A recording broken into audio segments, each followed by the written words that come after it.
We found the boat first, docked at the access ladder, engine off, half a tank of fuel.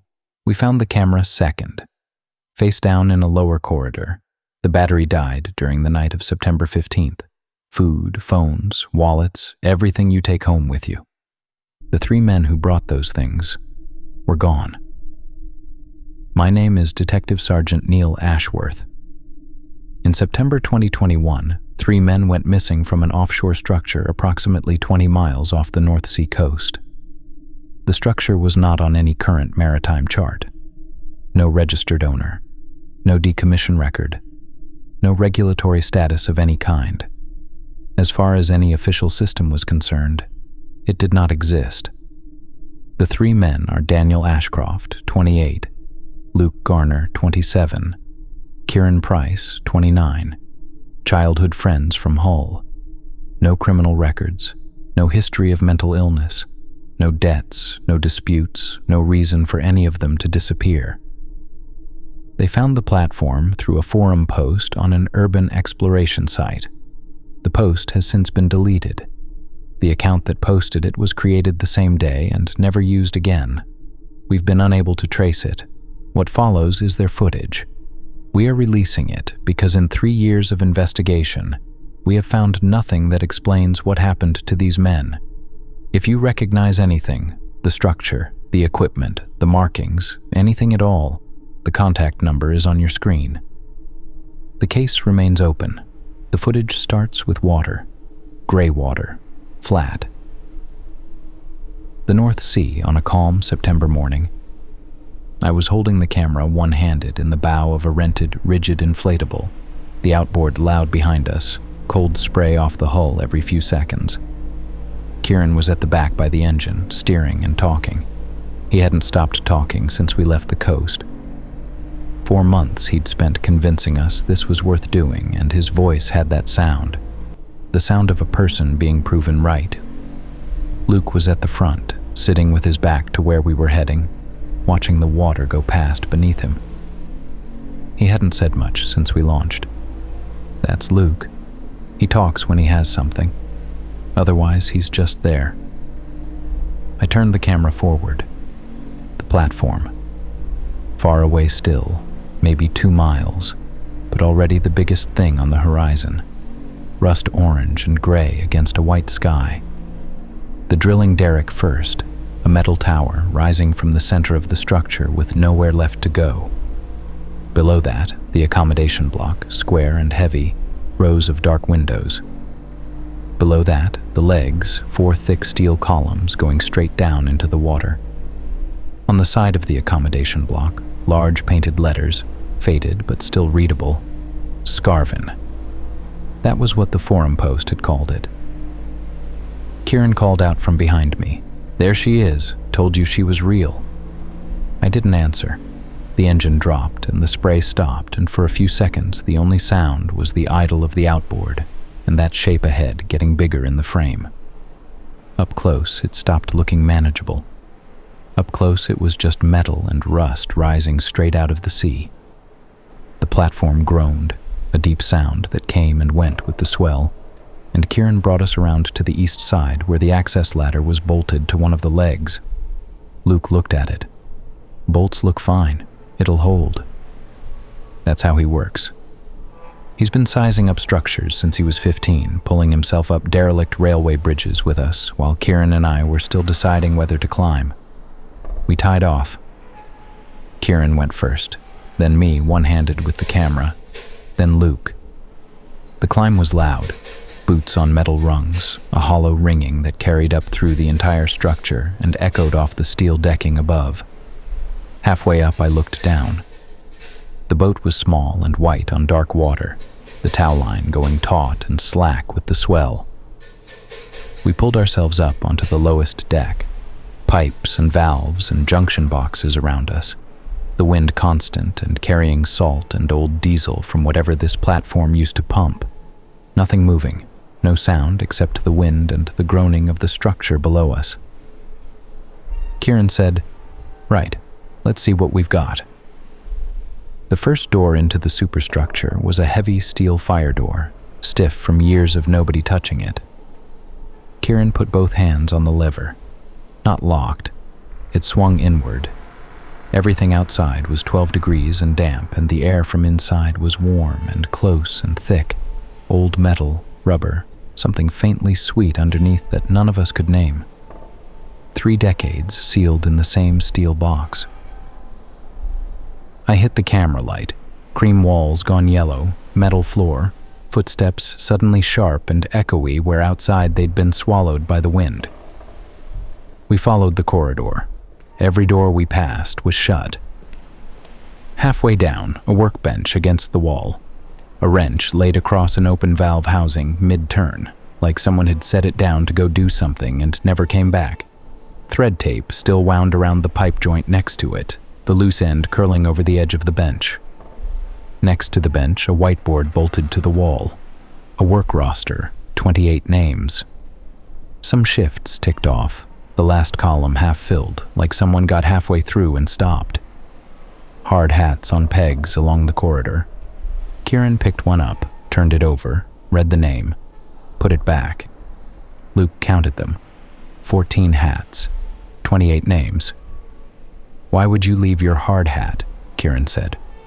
Not a question. I filmed the roster, then the tools, then the corridor ahead. "This isn't what a decommission looks like," I said.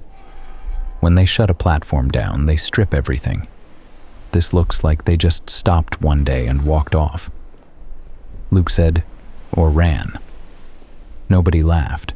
We kept moving and reached the mess hall. Long room, tables bolted to the floor, bench seating. Strip lights hanging dead from the ceiling. A serving hatch at one end. A menu board on the wall with the last meal still written in chalk. Lamb stew, mashed potato. The handwriting slanted and quick. Someone who wrote that board every day without thinking about it. Kieran read it out and grinned. Classic. We set up camp at the table nearest the window. Sleeping bags on the bench seats, gear on the table. The window faced east, and through it the sea stretched out flat and gray with no edge, no break. While Luke and I sorted the gear, Kieran picked up the camera and wandered off down the corridor without saying where he was going. He came back a few minutes later and put it on the table. I didn't ask. I set the camera facing us. All 3 in frame for the first time. Kieran tearing into an MRE. Luke by the window, hands in his pockets, dark against the pale glass. I dropped onto the bench and rubbed my face. We'd been up since 4.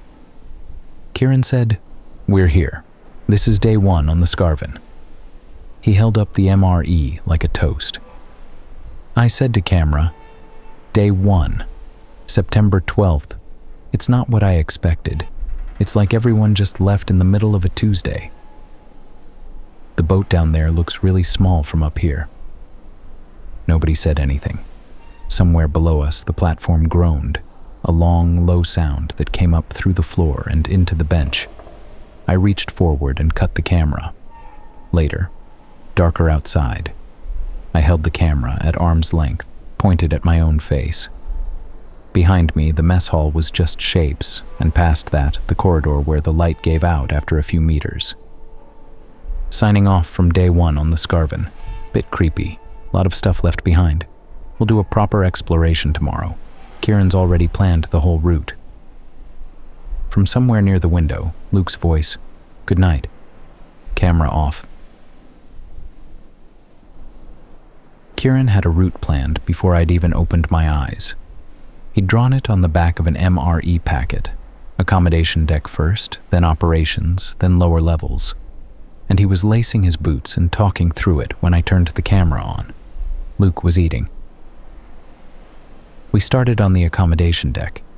First corridor past the mess hall, doors on both sides.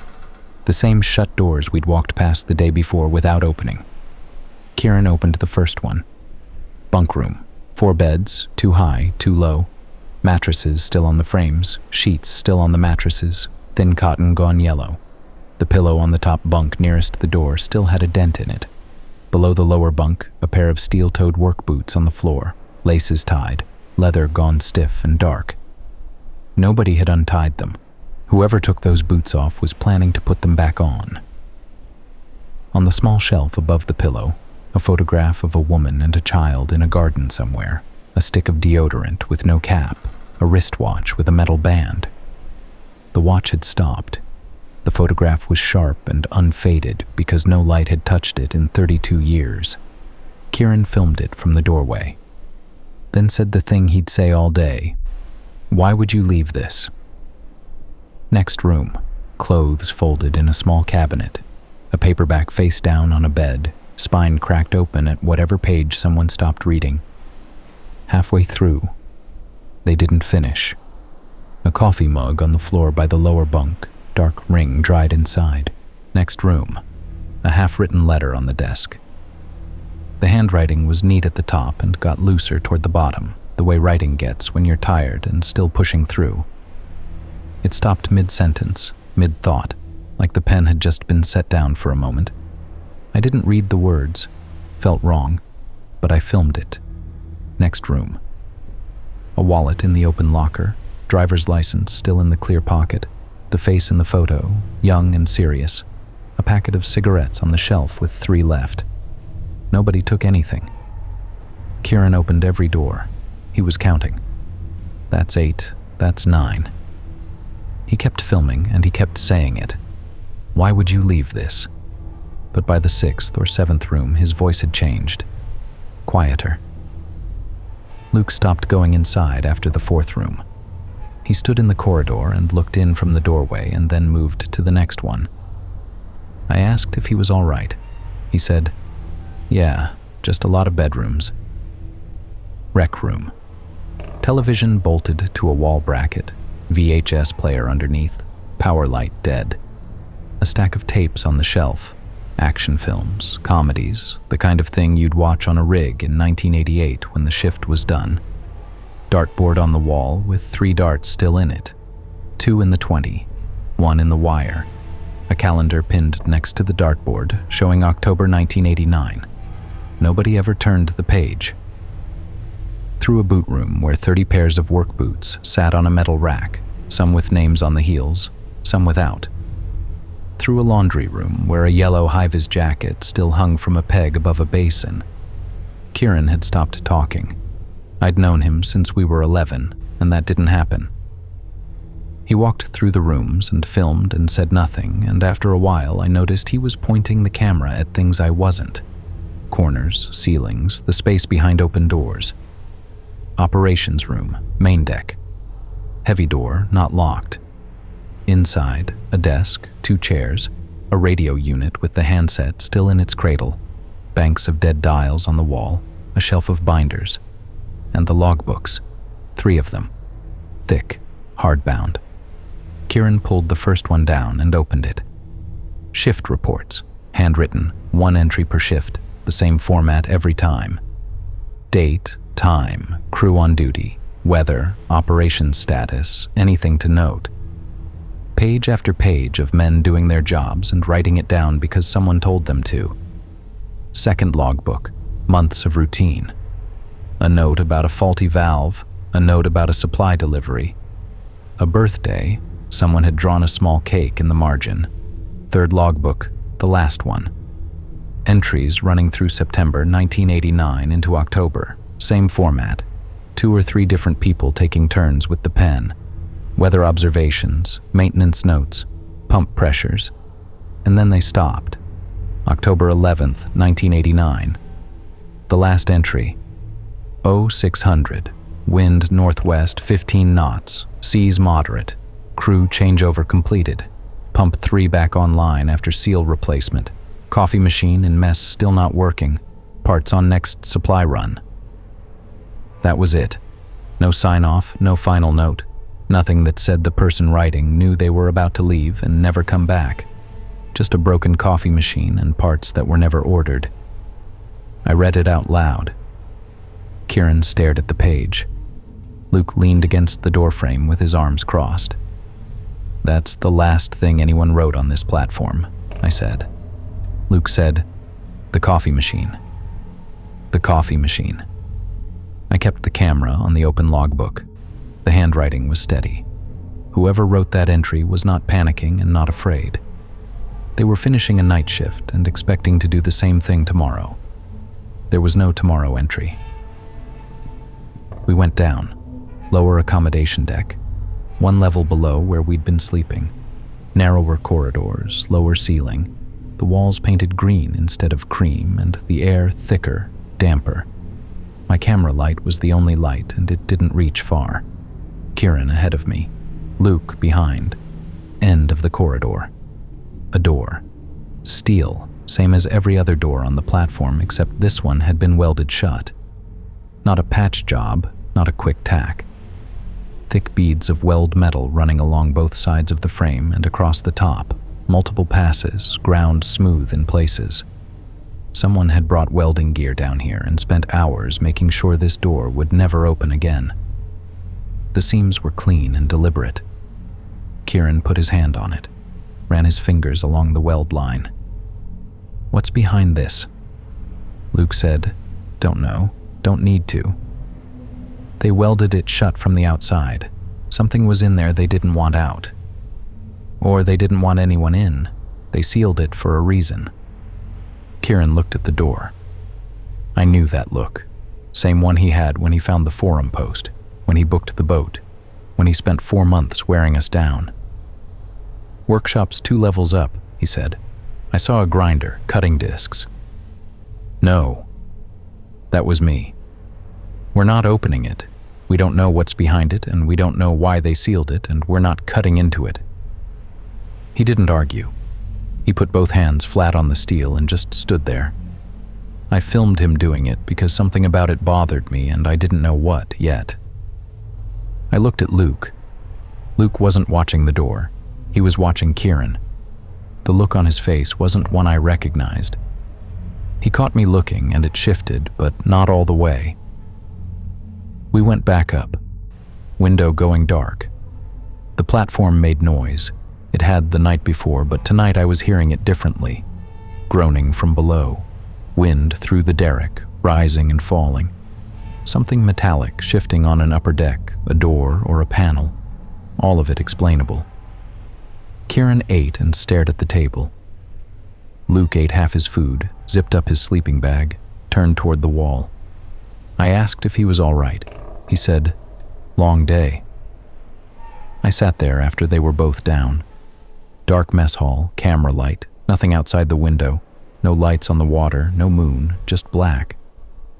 I thought about the coffee machine, the supply run, 28 names on a roster and 14 hats on pegs and a door at the end of a corridor that someone welded shut and walked away from. Camera off. Luke said it at breakfast like it was nothing. "I want to swim the lower levels." Kieran looked up from his MRE. Luke was already pulling his hoodie off, folding it on the bench. He'd made the decision before he said it. The lower levels were flooded. We'd found that the day before. The stairwell at the far end of the lower accommodation deck went down one more flight and hit black water. Luke wanted to see what was below it. "Just goggles," he said. "Just a look, 5 minutes." Kieran thought it was a good idea. Of course he did. I said I wasn't sure, and Luke listened and then did the thing anyway, which is what Luke does. He'd been swimming competitively since he was 12. I knew arguing was pointless, so I stopped. We went back down to the lower accommodation deck, to the stairwell at the far end. The one that stopped at black water. Luke stripped to his shorts and a t-shirt at the top of the stairs and put on the goggles he'd brought from the boat. Cheap ones. The rubber strap was already going. He stood on the 3rd step with the water up to his ankles and looked down into it. The water was dark. The camera light barely touched the surface. Whatever was below it wasn't visible from up here. He looked back at me. "Time me." He took 3 breaths, pulled the goggles down, and went under. I started timing when he went below the surface. Kieran crouched at the top of the stairs, elbows on his knees, looking down. The water settled and went still within seconds. No movement, no bubbles. Just black water in a flooded stairwell and the sound of the platform around us. 1 minute. Kieran said, "He's fine." 2 minutes. Neither of us said anything. 3 minutes. I leaned further down the stairwell. The water was black. I couldn't see him. Couldn't see anything below the surface. 3.5 minutes. Kieran said, "He's done this before. He can hold his breath for ages." I didn't answer. 4 minutes on the clock. He came up, not fast, not panicking. He surfaced in the stairwell, pushed the goggles onto his forehead, and grabbed the step above him. Breathing hard but not gasping, he just held on and looked at the wall in front of him and breathed. Kieran called down, "What did you see?" "Nothing." "Luke, I need a minute." He climbed the stairs slowly, water running off him, hand on the wall for balance. Got to the top and sat on the floor with his back against the corridor wall and his legs still stretched toward the water. His right hand was in a loose fist, closed around something. We waited, Kieran bouncing on his heels. I kept the camera on Luke. After about a minute, he opened his hand. An ID card, laminated, waterlogged at the edges, lamination peeling at one corner but readable. I zoomed in. A photograph. Luke's face. Not similar to Luke's face. His face. Same jawline, same eyes, same way his hair sat. Beneath the photo, a name. Luke Garner. Beneath that, a role. Maintenance technician. Beneath that, an issue date. It says 1990, 30 years ago. The card sat in Luke's open palm, water dripping off his wrist onto the deck grating, and nobody said anything. Kieran reached over and took it. Turned it over, turned it back. Photo, Luke, photo. "That's you." Luke said nothing. "Luke, that's your face. I can see that." Luke took the card back. He looked at it, turned it over once, and his face went flat. Not confused, not scared, just closed. "That's a 1 in a billion coincidence. Someone with my face and my name, that's all." I was filming when he said it. What the camera caught was this. Luke was not convincing himself. He was deciding to be convinced. His face did something quick around the eyes, a tightening that lasted half a second and then smoothed out. And if I hadn't been recording, I'd have missed it entirely. But I was recording. Kieran looked at me. I looked at Kieran. Luke stood up. He pulled his hoodie on over the wet t-shirt and said, "I'm going to get changed," and walked off toward the superstructure. Kieran and I stood at the railing. "That's not a coincidence," he said. "I know." "So what is it?"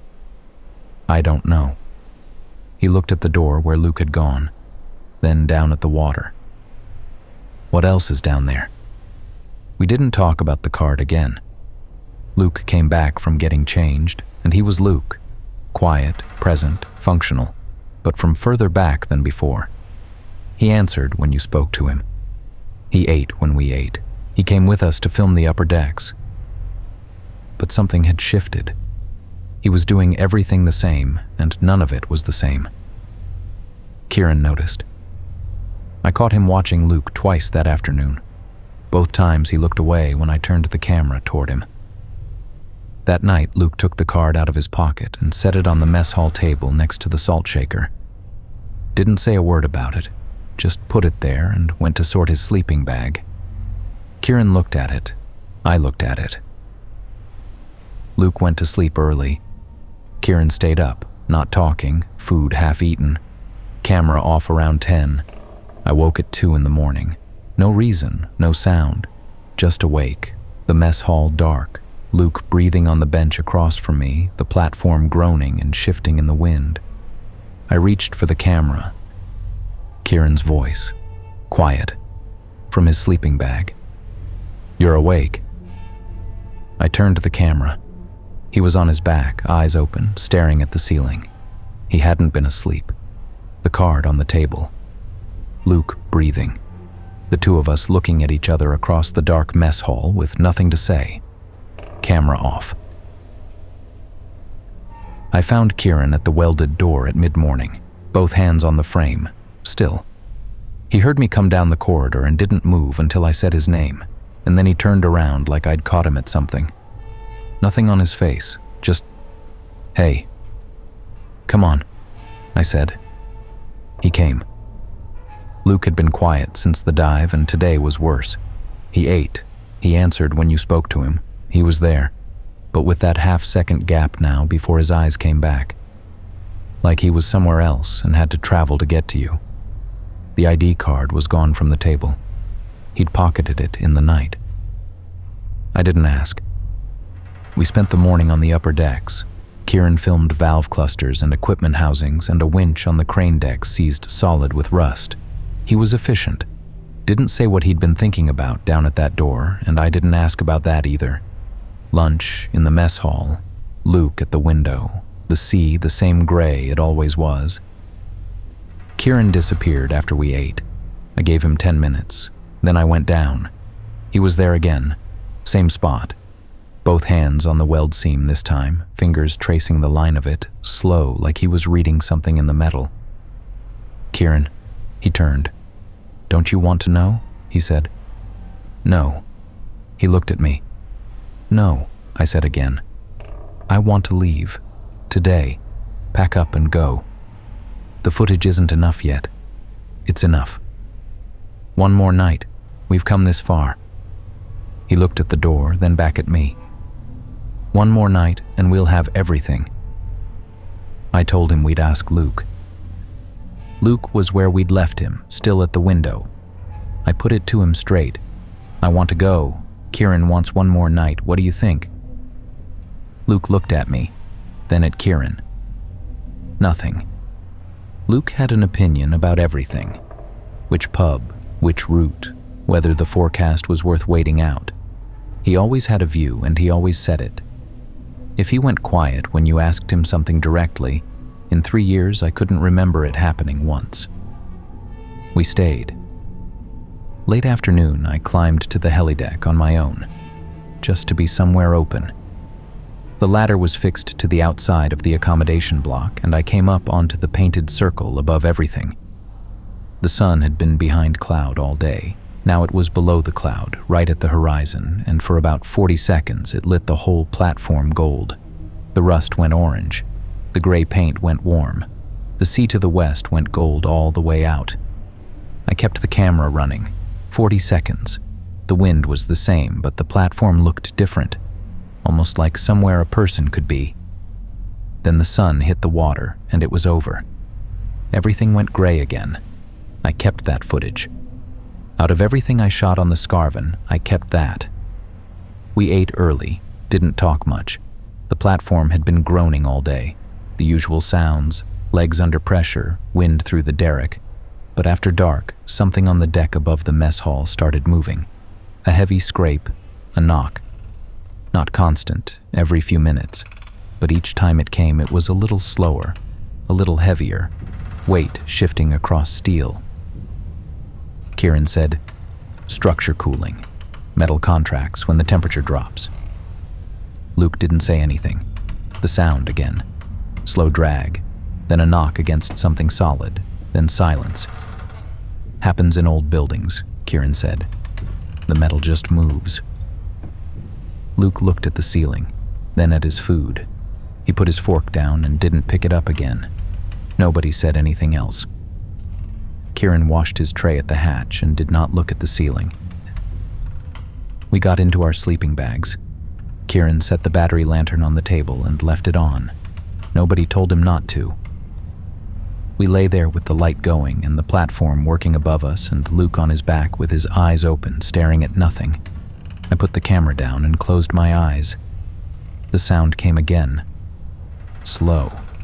The full weight of it traveling across the deck above us, one side to the other, and then stopping. Kieran was right. Structure's cool. Metal moves. Nothing up there. I lay still and listened to it anyway. I woke up and Kieran was gone. No sound had woken me. No door. No footsteps. I just opened my eyes in the mess hall with the lantern still on and looked at his sleeping bag, and it was empty. The zip was open. His boots were gone. I looked at Luke. Luke was already awake. on his back, head turned toward me, eyes open. He'd been awake before I had. I don't know how long. We looked at each other. Neither of us said where. We both knew. I picked up the camera. Luke got out of his sleeping bag. We walked out of the mess hall and down the corridor in silence, the camera light ahead of us, our footsteps the only sound on the platform. Past the operations room, door still open from yesterday. Past the upper stairwell. Down. The air got colder as we went, and the metal walls got closer, and the sound of the wind above us faded until there was nothing except our feet on the stairs and the quiet of a platform at 3 a.m. Lower accommodation deck, green walls, low ceiling, the thick damp air. My light reached about 10 meters and the rest was black. The door was open. The welds had been cut. Clean lines, precise, the angle grinder taken through every bead on both sides of the frame and across the top. Grinding dust on the floor. The cut edges still bright where the metal was fresh. He'd done it over hours while we slept. The door stood open about a foot. On the floor next to the door, the angle grinder from the workshop. 2 spent cutting discs. A pair of welding gloves laid on top of each other. Small room, 3 meters by 3 meters. Steel walls, steel floor, a single pipe along the ceiling. Nothing in it. Cold. Colder than the corridor. Colder than anywhere on the platform. The kind of cold that comes from 32 years sealed shut. Kieran was standing inside, facing the far wall, not moving.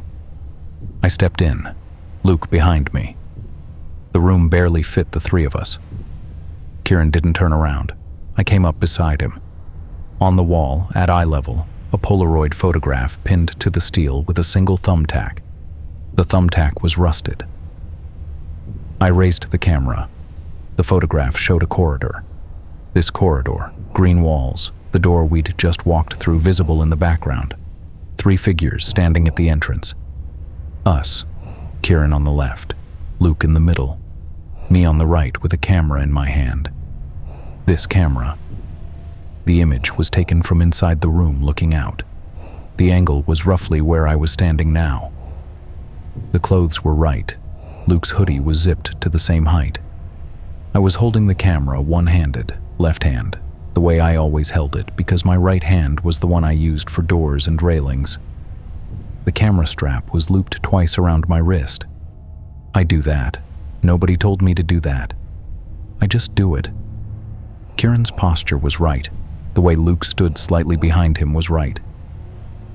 The edges of the Polaroid had yellowed. The colors had faded. The thumbtack had left a rust ring on the white border. This photograph had been on this wall for decades. Next to the 3 of us, slightly apart, almost at the edge of the frame, a 4th figure. A man in dark work clothes, turned partly away, face in 3/4 profile. Enough to see the shape of him, not enough to know who he was. None of us knew him.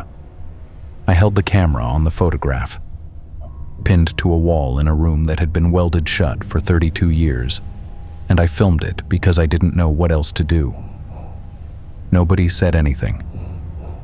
Kieran didn't move. Luke didn't move. I could hear Luke breathing behind me, and I could hear the platform, and that was all there was. I turned the camera away from the photograph. Slow. Toward the door. The open door. The corridor. Going into dark where the corridor turned, and my light gave out. The footage cuts there. Outro.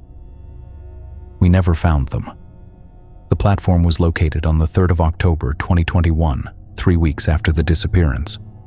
A friend of Kieran Price recognized the structure from footage Kieran had posted online before the trip. A search team reached the platform by helicopter the following day. The rigid inflatable was still tied to the access ladder. Fuel sufficient for the return. All personal equipment remained aboard: clothing, phones, wallets.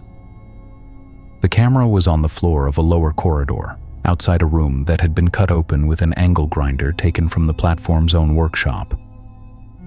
The battery had died during the night of September 15th.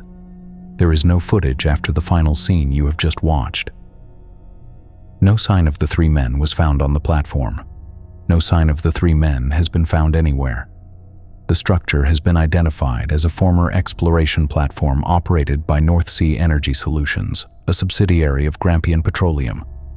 The subsidiary was dissolved in 1991.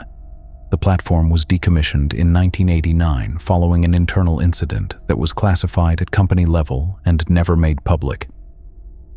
The company no longer exists. This photograph was recovered from inside the sealed room, pinned to the wall with a thumbtack, the only item in the room. Forensic analysis dates the print to the late 1980s. The three figures on the left have been confirmed as Daniel Ashcroft, Luke Garner, and Kieran Price. We identified the fourth figure through employment records in the Grampian Petroleum Archive. His name was Robert Calder. He was a crew member on this platform. He was reported missing on the 9th of October, 1989. His disappearance was the reason for the evacuation, the reason the crew left their belongings behind. I don't have an explanation for that.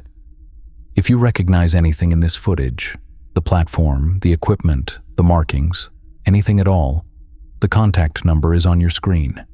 Case number NCA4471, North Sea Missing Persons Unit, filed October 2021, last reviewed March 2024.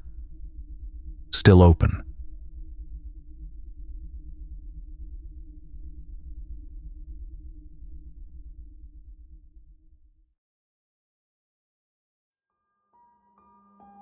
And that's where it ends.